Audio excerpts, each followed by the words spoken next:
चली चली कहानी, चली कहानी। रेडियो सिटी पर आप सुन रहे हैं चली कहानी सीजन 2। इस सीजन की जो ये कड़ी है, ये जो सीरीज है, वो है सादत हसन मंटो की लिखी कुछ अनमोल कहानियां। कुछ ऐसी जिनको आपने कई बार कहीं ना कहीं पढ़ा या सुना होगा, कुछ ऐसी जिनके बारे में ज्यादा बातचीत नहीं हुई या जिनका जिक्र नहीं किया गया। ऐसी एक कहानी है तमाशा। आइए सुने सादत हसन मंटो की लिखी कहानी तमाशा। 2-3 रोज से हवाई जहाज काले गिद्धों की तरह पर फैलाए खामोश फिजा में मंडरा रहे थे, जैसे वो किसी शिकार की तलाश में। सुर्ख आंधियां वक्त बेवक्त किसी आने वाले खूनी हादसे का पैगाम ला रही थी। सुनसान बाजारों में सशस्त्र पुलिस की गश्त एक अजीब और भयावह समा पेश कर रही थी। वो बाजार जो आज से कुछ अरसे पहले लोगों के हुजूम से भरे हुआ करते थे, अब किसी नामालूम खौफ की वजह से सूने पड़े थे। शहर की फिजा में एक रहस्यमयी खामोशी छाई हुई थी और भयानक खौफ राज कर रहा था। खालिद घर की खामोश और स्तब्ध फिजा में सहमा हुआ अपने वालिद, अपने पिता के पास बैठकर बातें कर रहा था। अब्बा, आप मुझे स्कूल क्यों नहीं जाने देते? बेटा, आज स्कूल में छुट्टी है। मास्टर साहब ने तो हमें नहीं बताया। वो तो कल कह रहे थे कि जो लड़का आज स्कूल का काम खत्म करके अपनी कॉपी नहीं दिखलाएगा उसे सख्त सजा दी जाएगी। वो बताना भूल गए होंगे। आपके दफ्तर में छुट्टी होगी? हाँ, हमारा दफ्तर भी आज बंद है। चलो, अच्छा हुआ, आज आपसे कोई अच्छी सी कहानी सुनूंगा। ये बातें हो ही रही थी कि 3-4 जहाज चीखते हुए उनके सर पर से उतरे। खालिद उनको देखकर बहुत डर गया था। वो 3-4 रोज से इन जहाजों को गौर से देख रहा था, मगर किसी नतीजे पर नहीं पहुंच पा रहा था। वो हैरान था कि ये जहाज सारा दिन धूप में क्यों चक्कर लगाते रहते हैं। वो उनकी रोजाना की इस गतिविधि से तंग आकर बोला, अब्बा, मुझे इन जहाजों से सख्त खौफ मालूम होता है।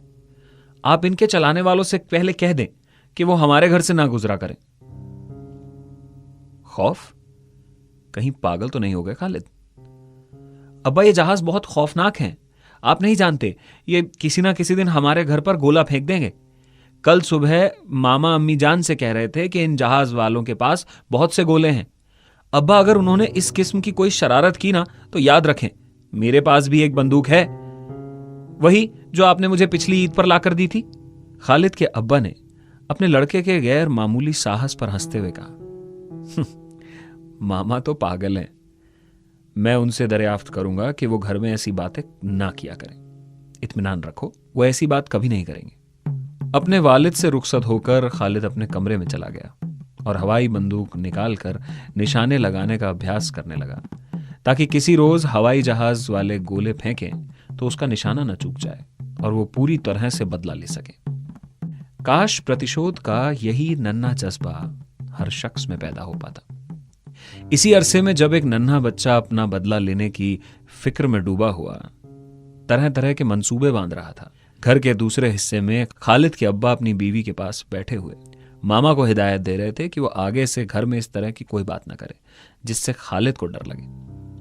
मामा और बीवी को इस किस्म की ताकीद करके वो अभी बड़े दरवाजे से बाहर जा ही रहा था कि खादिम एक भयानक खबर लाया कि शहर के लोग बादशाह के मना करने पर भी शाम के करीब एक आम जलसा करने वाले हैं और ये आशा की जाती है कि कोई ना कोई दुर्घटना जरूर पेश होगी। खालिद के अब्बा ये खबर सुनकर बहुत खौफजदा हुए। अब उसे यकीन हो गया कि माहौल का गैर मामूली सुकून, जहाजों की उड़ान, बाजारों में ये पुलिस की गश्त, लोगों के चेहरों पर उदासी का आलम और खूनी आंधियों की आमद किसी खौफनाक हादसे के आसार थे। वो हादसा किस किस्म का होगा ये खालिद के अब्बा की तरह किसी को मालूम नहीं था, मगर फिर भी सारा शहर किसी नामालूम खौफ से लिपटा हुआ था। बाजार जाने के ख्याल को तर्क करके खालिद के अब्बा अभी कपड़े ही नहीं बदल पाए थे कि जहाजों का शोर फिर से होने लगा। वो सहम गया। उसे लगा जैसे सैकड़ों इंसान एक सी आवाज में दर्द की मारे करहा रहे। खालिद जहाजों का शोरगुल सुनकर अपनी हवाई बंदूक संभालता हुआ कमरे से बाहर दौड़ा और उन्हें गौर से देखने लगा। ताकि वे जिस वक्त गोला फेंकने लगे वो अपनी हवाई बंदूक की मदद से उन्हें नीचे गिरा देगा। इस वक्त इस 6 साल के बच्चे के चेहरे पर मजबूत इरादा, दृढ़ निश्चय साफ नजर आ रहा था। जो कम हकीकत बंदूक का खिलौना हाथ में थामे एक वीर सिपाही को शर्मिंदा कर रहा था। मालूम होता था कि वो आज इस चीज को, जो उसे अरसे से खौफजदा कर रही थी, मिटाने पर तुला हुआ था। खालिद के देखते देखते एक जहाज से कुछ चीज गिरी जो कागज के छोटे छोटे टुकड़ों के समान थी। गिरते ही वे टुकड़े हवा में पतंगों की तरह उड़ने लगे। इनमें से चंद खालिद के मकान की छत पर भी गिरे। खालिद भागता हुआ ऊपर गया और कागज उठाकर अपने वालिद के पास ले गया। अब्बा जी, मामा सचमुच झूठ बक रहे थे। जहाज वालों ने तो गोलों की बजाय कागज फेंके हैं। खालिद के बाप ने वो कागज लेकर पढ़ना शुरू किया तो उसका रंग जर्द हो गया। होने वाले हादसे की तस्वीर अब और साफ तौर पर नजर आने लगी। उस इश्तिहार में साफ लिखा था कि बादशाह किसी को जलसा करने की इजाजत नहीं देता और अगर उसकी मर्जी के खिलाफ कोई जलसा किया गया तो अंजाम की जिम्मेदार स्वयं जनता होगी। अपने वालिद को इश्तिहार पढ़ने के बाद इस कदर हैरान देखकर खालिद ने पूछा, इस कागज में यह तो नहीं लिखा ना कि वो हमारे घर पे गोले फेंकेंगे? खालिद, इस वक्त तुम जाओ अपनी बंदूक से खेलो। मगर इसमें लिखा क्या है? लिखा है आज शाम को एक तमाशा होगा। खालिद के बाप ने गुफ्तगू को ज्यादा बढ़ाने के डर से झूठ बोलते हुए कहा, हां, तमाशा होगा। तो फिर हम भी चलेंगे ना? क्या कहा? क्या इस तमाशे में आप मुझे नहीं ले चलेंगे? ले चलेंगे। अभी जाओ और जाकर खेलो। कहां खेलूं? बाजार में आप मुझे जाने नहीं देते। मामा मुझसे खेलते नहीं। मेरा सहपाठी भी तो आजकल यहां नहीं आता। अब आप ही बताएं, मैं खेलूं तो किससे खेलूं?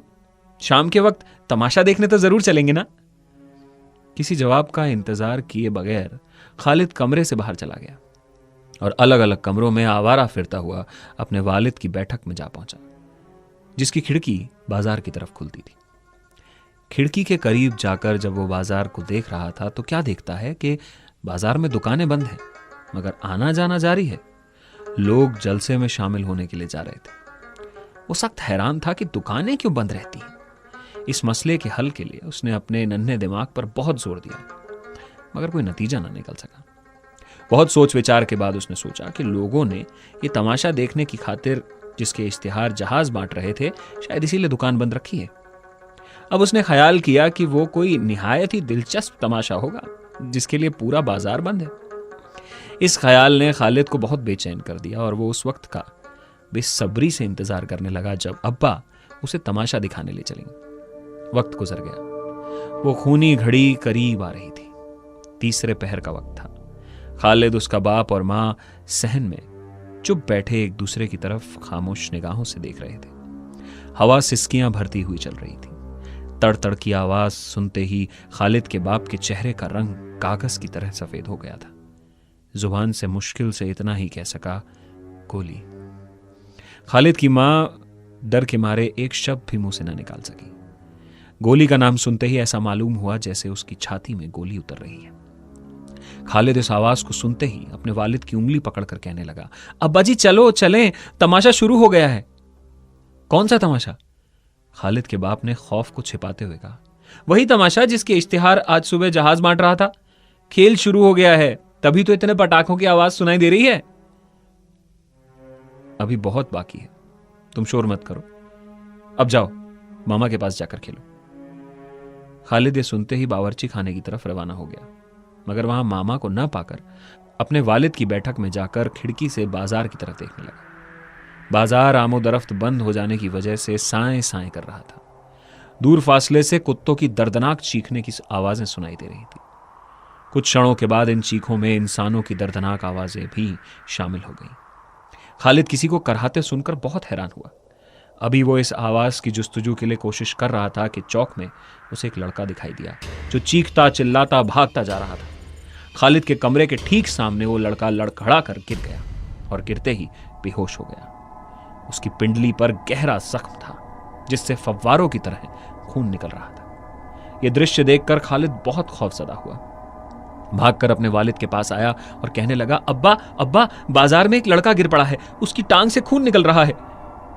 खालिद का बाप ये सुनते ही खिड़की की तरफ गया और देखा कि वाकई एक नौजवान बाजार में औंधे मुंह पड़ा है।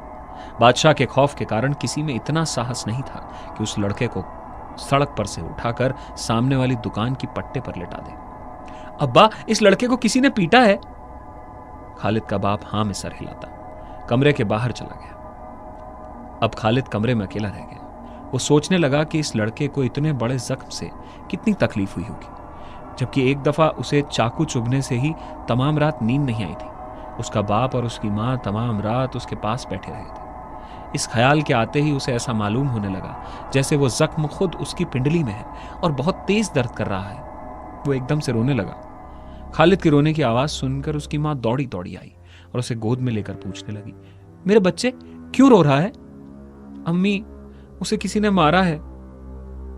शरारत की होगी उसने, मगर स्कूल में तो छड़ी से सजा देते हैं, लहू तो नहीं निकालते। छड़ी जोर से लग गई होगी बच्चे। तो फिर क्यों इस लड़के को इस कदर मारा है? एक रोज जब मास्टर साहब ने मेरा कान खींचकर लाल कर दिया था तो अब्बा जी ने हेडमास्टर के पास शिकायत की थी ना। इस लड़के का मास्टर बहुत बड़ा आदमी होगा। अल्लाह मियां से भी बड़ा? नहीं नहीं, उनसे तो छोटा ही है। तो फिर वो अल्लाह मियां के पास शिकायत करेगा? अब देर हो गई है, चलो सोएं। अल्लाह मियां, मैं दुआ करता हूं कि तू उस मास्टर को जिसने इस लड़के को पीटा है अच्छी तरह सजा दे और उस छड़ी को छीन ले जिसके इस्तेमाल से खून निकल आता है। मैंने पहाड़े याद नहीं किए थे, इसलिए मुझे डर है कि कहीं वो छड़ी मेरे उस्ताद के हाथ ना आ जाए। अगर तुमने मेरी बात ना मानी तो फिर मैं तुमसे कभी ना बोलूंगा।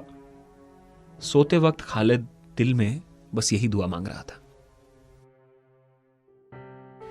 कहानी थी तमाशा। कभी कभी जिंदगी बस एक तमाशा बन जाती है, देखने वाले की नजर में भी और चुप रहने वाले की नजरों में भी। एक बच्चे ने बहुत सी बड़ी बातें समझा दी जो इतनी छोटी उम्र में शायद कोई सोच नहीं पाता। रेडियो सिटी पर आपने सुनी सादत हसन मंटो की लिखी कहानी तमाशा। मैं हूं कहानी वाला रजत। लौटूंगा जल्द ही एक और कहानी लेकर। चली कहानी सीजन 2 में। चले चले चले चले चले चले कहानी, चली कहानी।